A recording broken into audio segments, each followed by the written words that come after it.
There is a lot of ice in the water, and we don't want to hit that with Florence, not having a metal boat.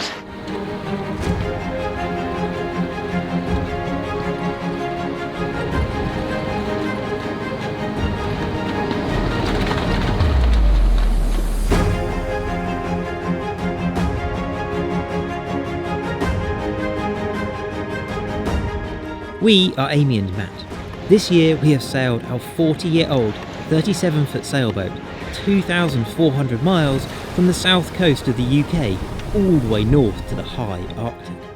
Here we are exploring the icy land of Svalbard, and having an experience we can barely believe is possible. This is what it's like to sail your own boat and explore in the high Arctic.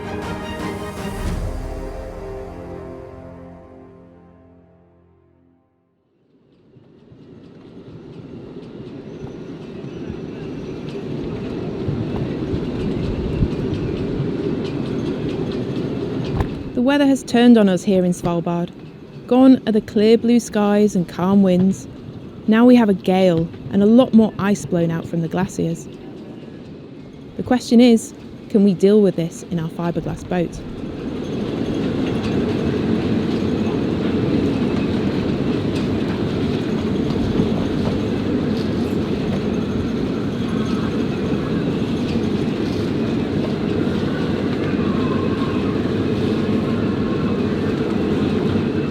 So here we are in the harbour at Ny-Ålesund, which is the northernmost town in the world.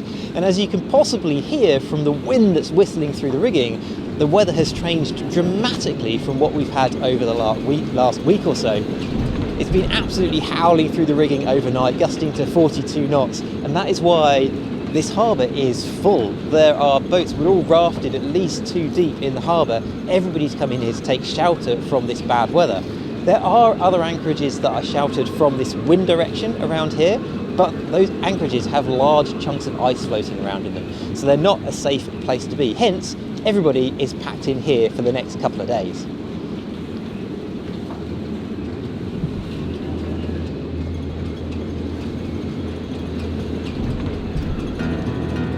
Looking out into the fjord, we can see some of the large chunks of ice that are blowing around out there, and feel very happy to have Florence snug in harbour. So whilst we're here, we decided to have a look around ashore.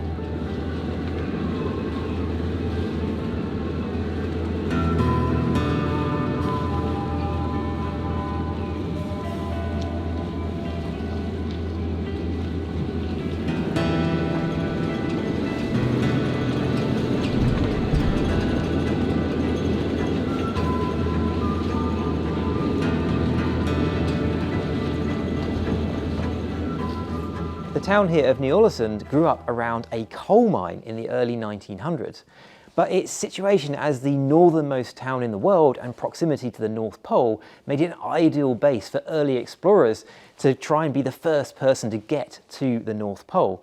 And there were multiple attempts here by aircraft and airship, and the first one to succeed was the airship Norge, which left from here in 1926. In order to accommodate the airship before it arrived, during the winter they built a huge wooden hangar with canvas sides to shelter the airship, and there still remains a huge iron mast which was used to tether it whilst it was here. When the airship got here, they needed to refill its gas balloon with hydrogen gas, and I've seen a couple of different reports. This one here says 4,800 cylinders, and then another piece of information that the governor puts out says 10,000. So somewhere between the two, huge number of these huge metal cylinders just to refill it, and they all had to come out by ship. The gas canisters themselves are very solid and they were very valuable, so they all were supposed to be shipped back to the mainland, but this one managed to somehow remain here. Today, Ny-Ålesund is a scientific research base. No one lives here apart from people working at the base.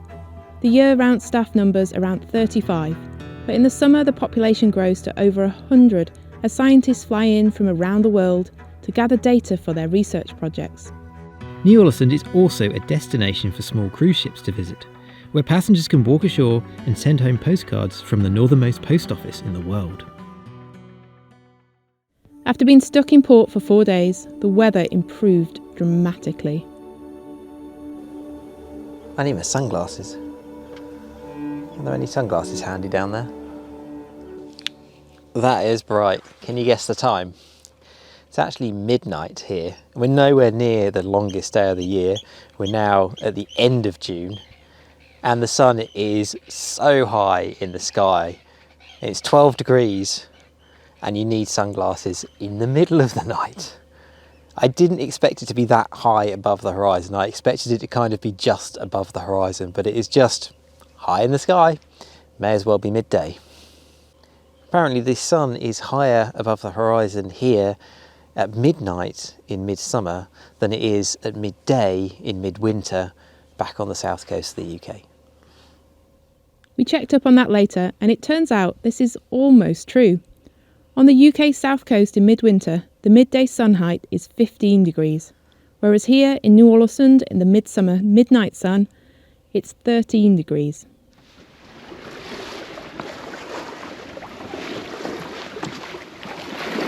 Well, the weather has improved and we left the town in a bit of a hurry because there's 3 cruise ships arrived and there's a couple more due later on today. So we thought we'd get out whilst the going was good. And all the other sailing boats have also all left and scattered out to go and explore now. But we're having to be really careful out here because there is a lot of ice in the water. And we don't want to hit that with Florence, not having a metal boat. And it's one of the reasons it's making us a little bit more cautious about going further north, is the amount of ice that's been blown out by these winds off of the glaciers that's now floating around. And some of it is really difficult to see, even though we've got calm flat waters in here. It's really low and it's not that big, maybe twice the size of a football, 3 times the size of a football, but it's big enough that if we hit it with Florence it could do a bit of damage. So yeah, we're being a bit cautious about where we're going, but hopefully we can still explore and see some more Svalbard. These smaller ones that could really ruin our day, because you can't see them so easily.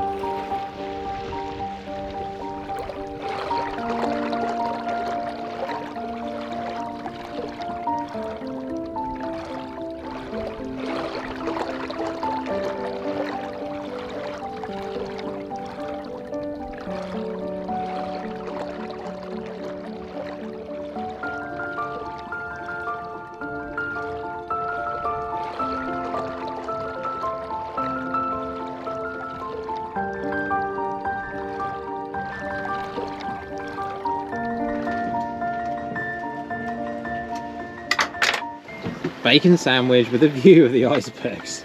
Not a bad way to start the day. May seem like we only ever eat bacon sandwiches. Bacon is one of the things that is easy to get and lasts a long time in the fridge because we don't have a freezer. So we probably do eat a bit too much bacon, but it's very tasty.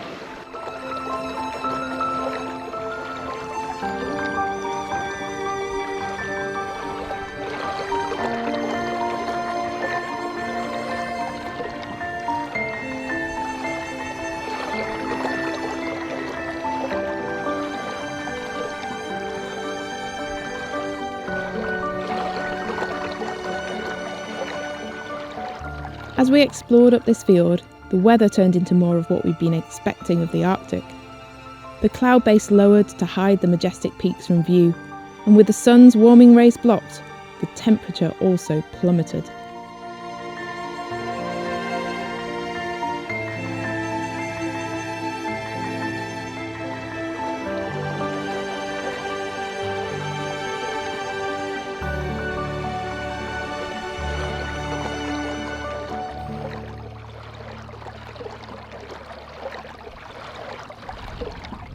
The winds in the fjords are fickle, and although the flat calm water allows us to sail in very light winds, we still have to alternate between sails and engine as the wind appears and disappears.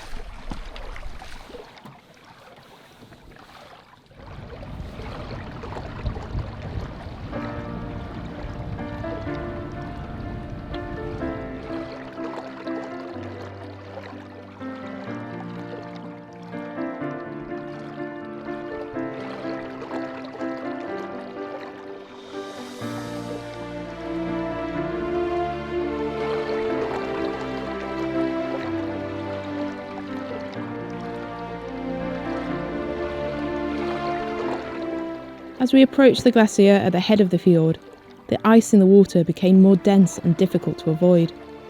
This close to the glacier, the smaller pieces of ice have not yet melted.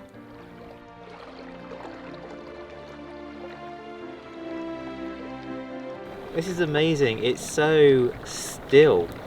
We just turned the engine off to drift and you can hear the glacier booming and cracking in the background. But I don't think we're going to get much closer to the glacier here. It's huge, it's the biggest one we've been up to. But there's so much ice in the water, even though it's small pieces, it's very close together. And I think it'd be very difficult to take Florence in through there without scraping all ice all down her sides. But it's amazing just turning the engine off and drifting. It's flat calm. And it's an amazing, awesome place to be.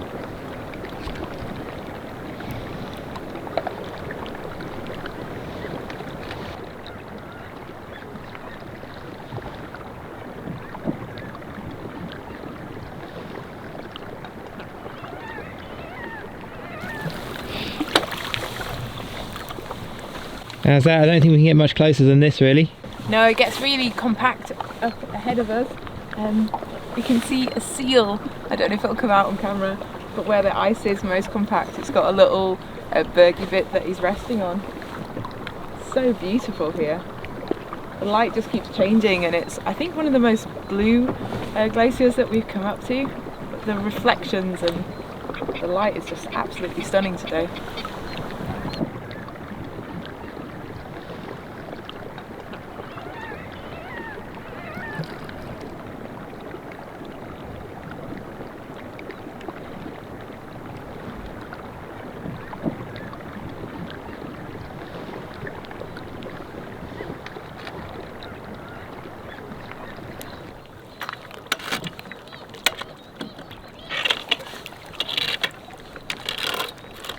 If you'd have shown me some pictures of how close we are and how much we are surrounded by ice before we set off for Svalbard, I think I'd probably been quite concerned. But it's amazing how if you take it really, really slowly and push the bigger bits of ice away from the boat, actually perfectly fine on a fiberglass boat.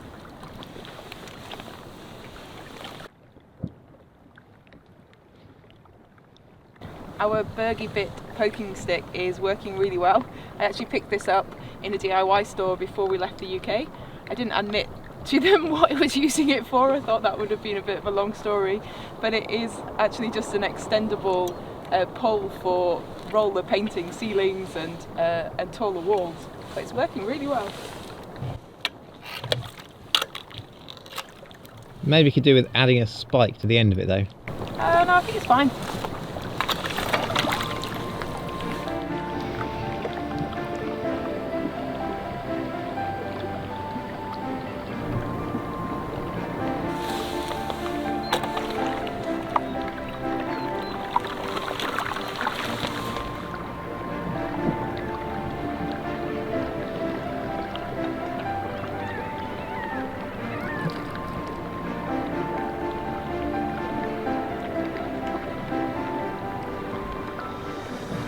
Although Florence is a fiberglass boat, she was built back in 1985 when boats were built from a very heavy fiberglass layup. She has a solid fiberglass hull without a core. We don't want to hit any ice, but knocking into these small pieces slowly would only cause cosmetic damage. Hitting larger bits at speed or in waves is where the danger lies.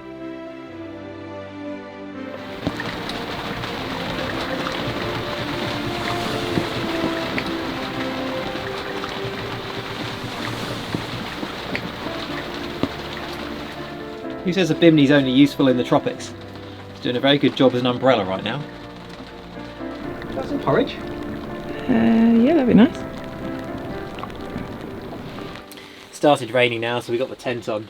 But it's amazing just to sit here with a cup of coffee and enjoy being here in amongst all the chunks of ice. The seal's still sat over there on its ice floe, probably enjoying the rain because it's warm enough to rain, so it's not snow because it's the summer here now.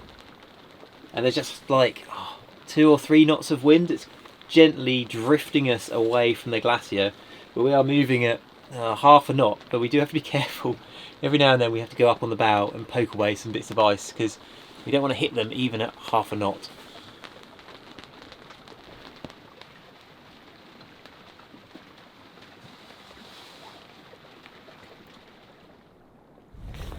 Well, luckily the weather's cleared and it looks like there's a way of skirting around the worst of the ice so we can get a bit closer to the glacier. Can you believe we're still a couple of miles away from it at the moment?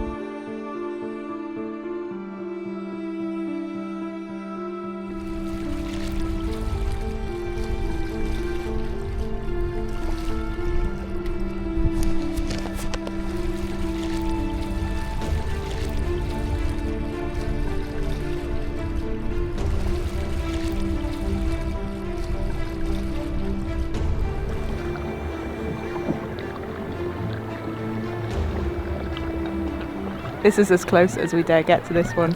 It is huge. It's so much bigger than any of the glaciers that we've seen so far. It's just this giant wall of ice that just stretches on for miles, and it's more blue than any of the others that we've seen before as well. I think that's partly because it's carving so regularly, hence the amount of ice in the water. Because it's carving so regularly, we don't want to get too close. All it would take is one of these great big spines to drop into the water, and then suddenly we've got not just a great big wave coming towards us, but a whole load of ice.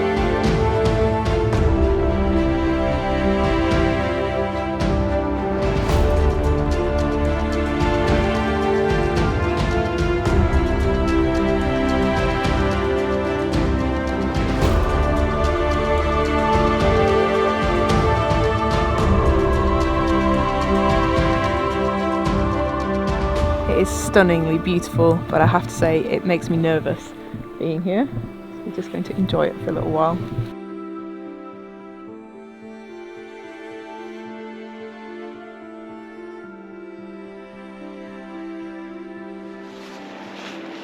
Now we've got in here and seen it, and we're about 250 to 300 metres away. We've got about 2 miles, mile and a half to 2 miles to get out, dodging icebergs until we get to clear water again. It's going to take a while. Yeah, slowly. Yeah. And this is why I was nervous about being near to the glacier.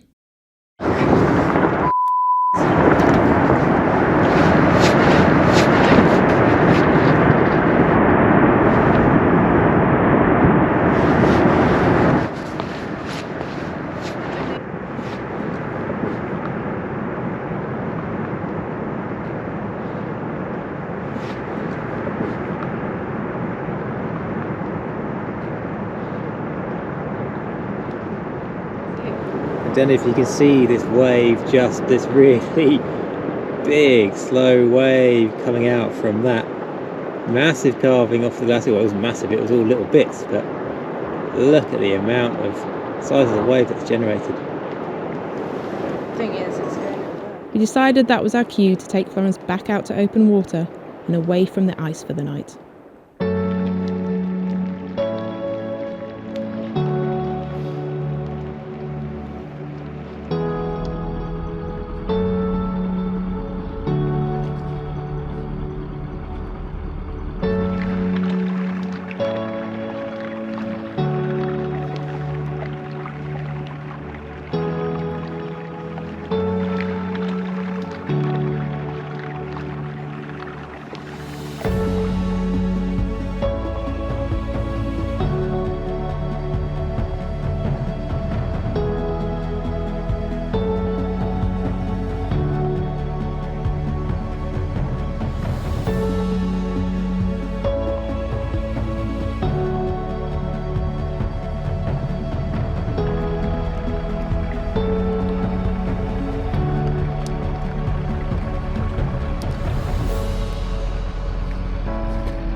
Well, that was a beautiful day over there at the glacier.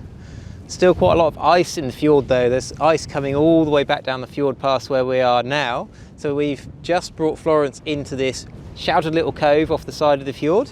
It's really shallow on the entrance to the cove. It's only 2.5 meters deep, so we shouldn't get any big icebergs in here, which means we should be able to relax and sleep tonight.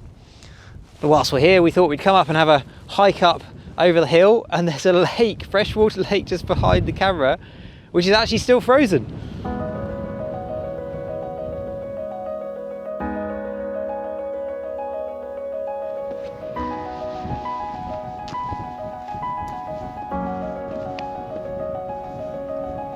Oi! Still fairly thick.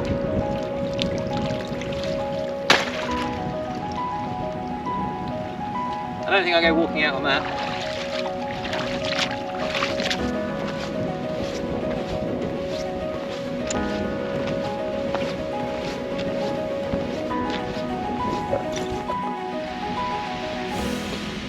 This definitely looks like a bone that has been gnawed by something really big. Oh yeah, keep a look out for the polar bears. Well, that's a saw, look. Most of the places where there's a sheltered cove or little bay that people can easily get ashore, people have historically easily got ashore. And so there's often the remains of some kind of settlement.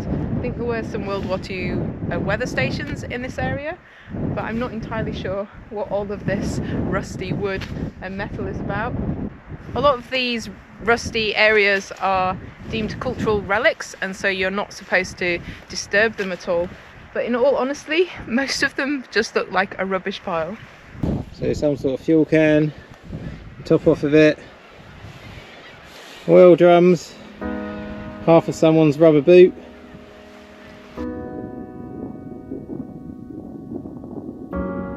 There's that baby, it just jumped.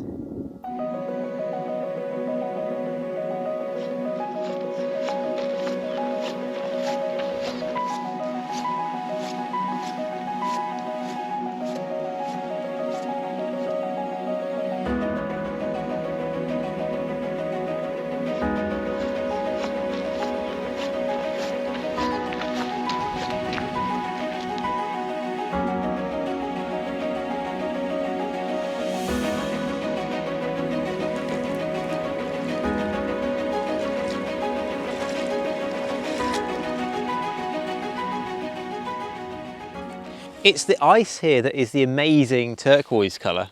It looks like this is part of the glacier. You can see this wall of rubble, which is the moraine, which has been pushed out by the glacier. And this obviously, that glacier up there would have come down here, and there's a series of lakes is all that's left of it. But it's an amazing colour. I thought up close it maybe wouldn't be that colour, but it really is.